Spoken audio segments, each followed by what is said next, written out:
आप सभी को राधे राधे, हरे कृष्णा।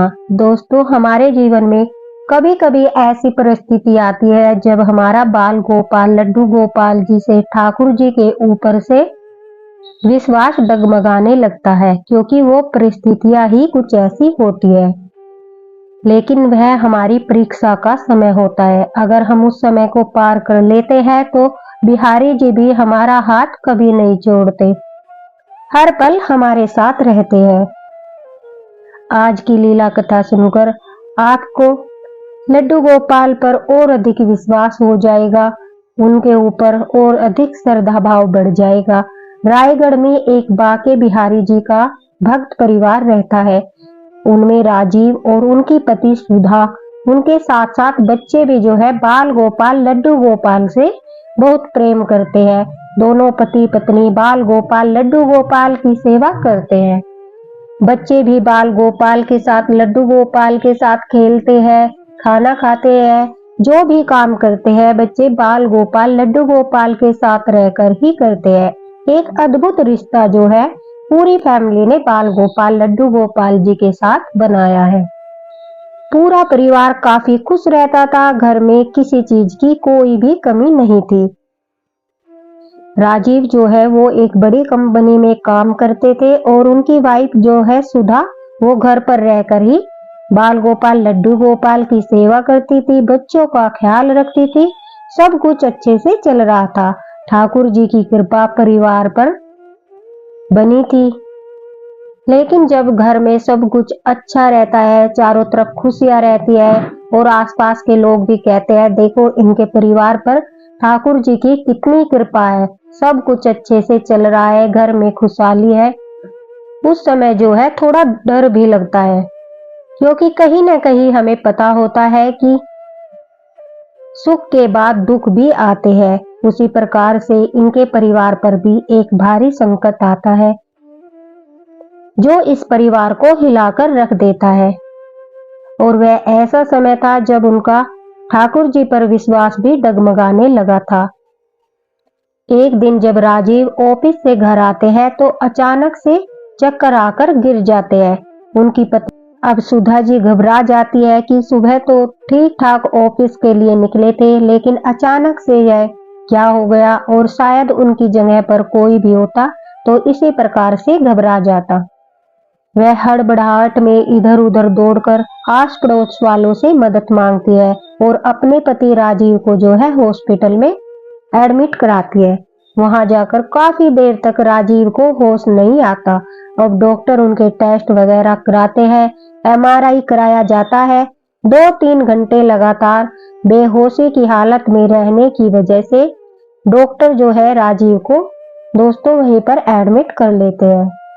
लेकिन जैसे ही रिपोर्ट आती है तो सुधा जी के पैरों के नीचे से जमीन खिसक जाती है। राजीव को ब्लड कैंसर हुआ था, लेकिन वह अभी फर्स्ट स्टेज का था। ठीक होने की पूरी संभावना थी। अब कैंसर का नाम सुनते ही सभी लोग घबरा जाते हैं, तो सुधा जी भी घबरा गई। बच्चे भी छोटे छोटे थे। घर में जो है राजीव के अलावा कमाने वाला भी कोई नहीं था।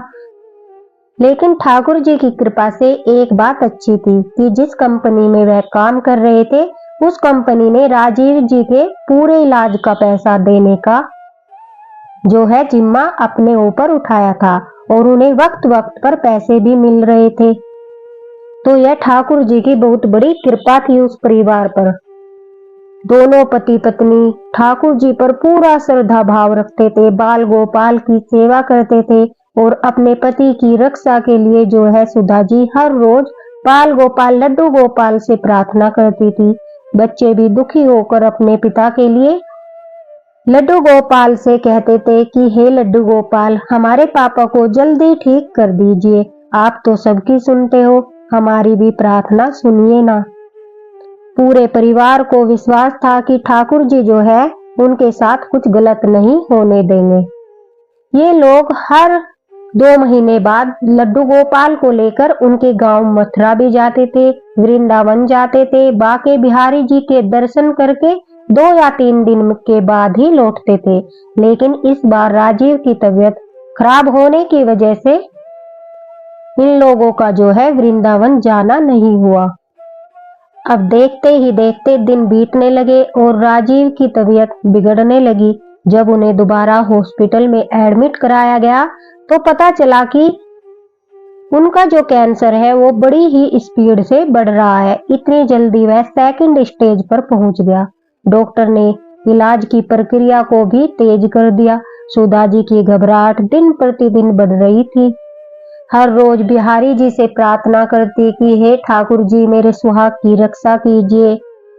सुधा ने अपनी तरफ से पूरी कोशिश की, अच्छे से अच्छे डॉक्टर को दिखाया, बड़े से बड़े हॉस्पिटल में दिखाया, क्योंकि पैसे की तो कोई टेंशन नहीं थी। लेकिन कहते हैं ना, पैसा ऐशो आराम दे सकता है लेकिन जीवन नहीं दे सकता। आप अपने जीवन में पैसे कमा सकते हो लेकिन आप पैसे से जीवन नहीं खरीद सकते। राजीव की हालत दिन प्रतिदिन खराब हो रही थी। अपनी पत्नी व बच्चों की चिंता करते हुए एक दिन जो है राजीव ने ठाकुर जी को पुकारा और कहा कि हे ठाकुर जी, मेरा समय शायद पूरा हो चुका है लेकिन अभी मुझे थोड़ा और समय चाहिए ताकि मैं अपने बच्चों के लिए कुछ कर सकूं। मेरे मरने के बाद उन्हें कोई परेशानी न हो। राजीव को अपने बच्चों की चिंता थी, अपनी पत्नी सुधा की चिंता थी, इसलिए ठाकुर जी से प्रार्थना करते समय उसकी आंखों से आंसू बह रहे थे। और दोस्तों, यह एक भक्त का भाव था जो अपने ठाकुर जी से बात करते हुए उनकी आंखों से आंसू बह निकले। वहीं दूसरी ओर कोने में खड़ी होकर सुधा अपने पति की बातें सुन रही थी और अपने पति की ऐसी दर्द भरी बातें सुनकर सुधा की आंखों से भी आंसू बहने लगे। वह भी ठाकुर जी से कहने लगी कि हे ठाकुर जी, हमसे ऐसी क्या भूल हो गई जो मेरा हंसता खेलता परिवार था जो वो उजड़ गया। हमारी मदद कीजिए। अब सुधा का विश्वास ठाकुर जी पर से डगमगाने लगा था। उसे लग रहा था कि ठाकुर जी जो है उनकी पुकार नहीं सुन रहे। उनके पति जिंदगी और मौत के बीच फंस चुके हैं। अब ठाकुर जी भी उनकी नहीं सुन रहे। यह ऐसी परिस्थिति थी जिस पर आकर हर किसी का विश्वास डगमगाने लगता है।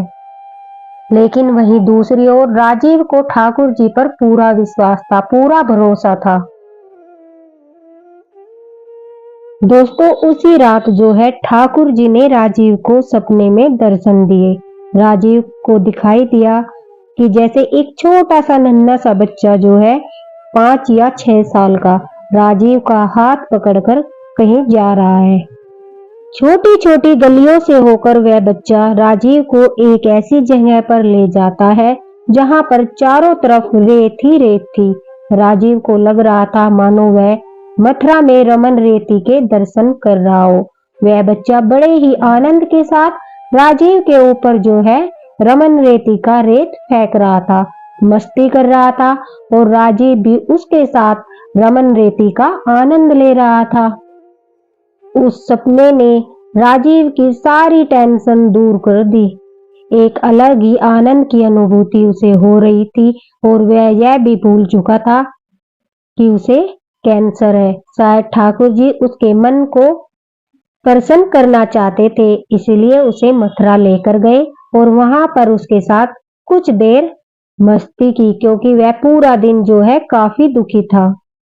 अब जब राजीव की आंखें खुलती है तो उसे अपने बाल गोपाल लड्डू गोपाल जो है उनकी याद आती है और उन्हें लगता है कि शायद जो है बाल गोपाल लड्डू गोपाल मथुरा जाना चाहते हैं, क्योंकि इस बार बीमारी की वजह से वह लोग जो है वृंदावन बाके बिहारी के दर्शन के लिए नहीं गए थे।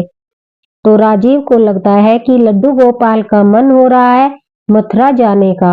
अब जब भक्त को पता चले कि उनकी प्रभु की कोई इच्छा है तो वह मरते मरते भी वह इच्छा पूरी करना चाहते हैं। राजीव ने सुधा से कहा कि देखो, मेरे पास ज्यादा समय नहीं है लेकिन मैं जो है मरने से पहले एक बार, सिर्फ एक बार ठाकुर जी के दर्शन करना चाहता हूँ। तुम मुझे लेकर चलो। मैं ठाकुर जी से अपने मन की बातें कहना चाहता हूँ। अपने पति की वृंदावन मथुरा घूमने की इच्छा सुनकर सुधा भी एक टैक्सी का इंतजाम करती है और बच्चे लड्डू गोपाल, सुधा और राजीव सभी लोग जो है वो बिहारी जी के दर्शन के लिए निकल जाते हैं। दोस्तों, बाके बिहारी जी के दर्शन करते समय सुधा जो है खूब रोई। सभी लोगों ने पूछा क्या हुआ, उन्होंने किसी को कुछ नहीं बताया। अपने मन की सारी दुविधा, सारी परेशानी जो है सिर्फ और सिर्फ ठाकुर जी को बताई। वह टकटकी लगाए बिहारी जी को देखती रही। राजीव भी खुद को नहीं रोक पाया। वह अपनी पति को रोता देख उसके मन की भावना को समझकर वह भी बिहारी जी के सामने जो है फूट फूट कर रोने लगा। अब माता पिता को रोता देखकर बच्चे भी उदास हो गए और अपने पिता के लिए बिहारी जी के सामने हाथ जोड़कर प्रार्थना करने लगे कि हे ठाकुर जी, हे बाके बिहारी, हमारे पापा जी को ठीक कर दीजिए। उस समय उस परिवार पर क्या बीत रही थी उसका अंदाजा हम लोग नहीं लगा सकते। दोस्तों, अब वहां दर्शन करने के बाद राजीव सुधा को अपने सपने वाली बात बताते हैं। सुधा ने कहा कि चलो अब रमन रेती के दर्शन भी कराते हैं। शायद बाल गोपाल, लड्डू गोपाल का मन हो रहा है कि जहां पर वह अपने सखाओं के साथ क्रीड़ा करते थे, खेलते थे, वह वहां जाना चाहते हैं। और हम वृंदावन तो आ ही रहे हैं, साथ में मथुरा भी चलते हैं। इतने कष्ट में होने के बावजूद भी उन्हें अपने बाल गोपाल, लड्डू गोपाल की इच्छा का मान था और वह रमन रेती पहुंच गए। दोस्तों, रमन रेती वही स्थान है जहां हमारे नंदलाला, हमारे बाल गोपाल, लड्डू गोपाल सखाओं के साथ खेलते थे। वहां पर उनके चरणों की धूल है, इसलिए सभी लोग जो है आपने देखा होगा रमन रेती में जाकर वहां पर लेट लेट कर वहां की मिट्टी को अपने तन से लगाते हैं और रमन रेती का आनंद लेते हैं। अब वहां जाते ही राजीव भी रमन रेती में लेट गए और सुधा ने उनके पूरे शरीर पर जो है ठाकुर जी के चरणों की जो रेती है, जो मिट्टी है, चरणों की जो धूल है, राजीव के तन पर लगाई। पूरे दिन की यात्रा के दौरान राजीव काफी थक चुका था और रमन रेती में लेटते ही उसे कमजोरी महसूस होने लगी। उसने तुरंत से बाल गोपाल, लड्डू गोपाल के चरण पकड़े और रोने लगा और कहने लगा कि हे प्रभु, मुझे इसी समय इस शारीरिक कष्ट से मुक्त कर दीजिए, मुझे मोक्ष प्रदान कर दीजिए। मैं अब यह कष्ट सहन नहीं कर पा रहा हूँ। आप मुझे यहाँ लेकर आए हो, उसके पीछे अवश्य ही कोई कारण छिपा होगा।